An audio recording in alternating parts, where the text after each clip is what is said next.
4.5 مہینے تک جنگ ہوتی رہی مگر بہادر شاہ ظفر کو بھی کوئی کامیابی نہ مل سکی۔ آخرکار ایک انڈیا کمپنی کا عمل دخل ختم ہو کر ہندوستان کو براہ راست ملکہ برطانیہ کی حکومت قائم ہو گئی۔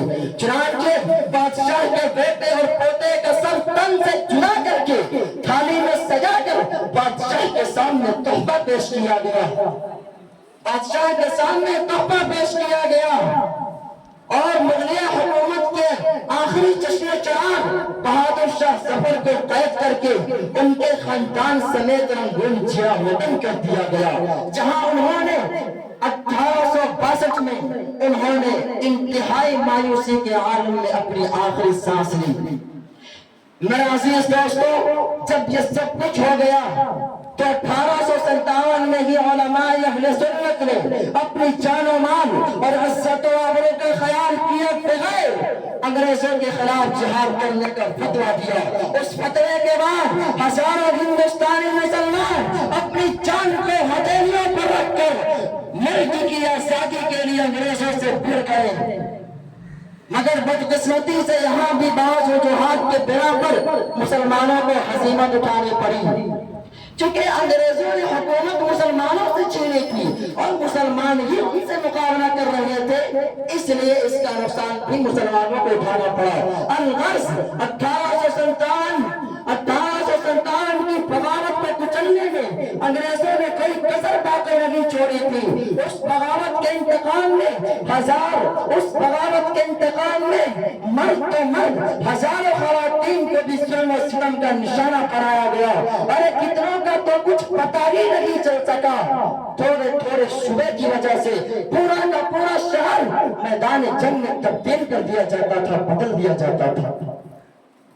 چنانچہ 1857 کی جنگ کے بعد حالات کچھ بہتر ہوئے اور بڑے بڑے مسلم رہنما جب جیل سے رہا ہو کر آئے تو دیکھا کہ ماحول بالکل بدل چکا ہے۔ جن کے والدین جنگ میں شہید ہو چکے تھے ان کے یتیم بچے سڑکوں پر ہیں، ان کے سر پر شفقت کا ہاتھ رکھنے والا کوئی نہیں۔ انگریزی اسکول اور چرچ کے لوگ ان بچوں کو پکڑ کر لے جاتے اور یہ کہتے کہ چلو ہم تمہیں کھانا دیں گے، تمہیں کپڑا دیں گے، رہنے کے لیے مکان دیں گے۔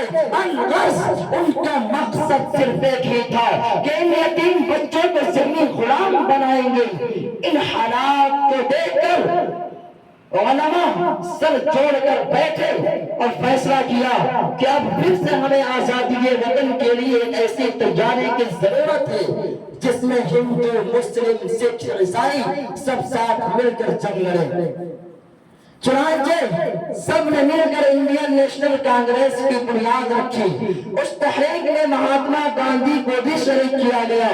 مہاتما گاندھی جی نے اس تحریک کو اس کوشش کو ایک نیا رنگ دیا، پھر دھیرے دھیرے اس میں پنڈت موتی لال نہرو، پنڈت جواہر لال نہرو، جے پرکاش نارائن، ڈاکٹر راجندر پرساد، تارا سنگھ اور کئی سارے بڑے بڑے لوگ شامل ہوئے اور سب نے ایک ساتھ مل کر آزادی کی لڑائی لڑی۔ اللہ کے فضل سے ان سب کی مجموعی کوشش اور لاکھوں لوگوں کی بے مثال قربانیوں نے انگریزی حکومت کو جڑ سے اکھاڑ دیا اور اس طرح سے 15 اگست 1947 کو ہمارا پیارا ملک بھارت انگریزوں کی غلامی سے آزاد ہو گیا۔ ہم ان مجاہدین کو سلام کرتے ہیں جنہوں نے اور ان کے لیے خراج عقیدت پیش کرتے ہوئے یہ دعا کرتے ہیں کہ اللہ رب العزت ان مجاہدین کو اپنی رحمت کے سایہ میں جگہ دے جنہوں نے اس دیش کو آزاد کرانے کے لیے اپنا سب کچھ لٹا دیا، اس کے بعد اس دیش کو آزاد کرا دیا۔ اور اللہ رب العزت سے یہ بھی دعا کرتے ہیں کہ اللہ رب العزت اس ملک کی حفاظت فرمائے۔ وآخر دعوانا الحمدللہ رب العالمین۔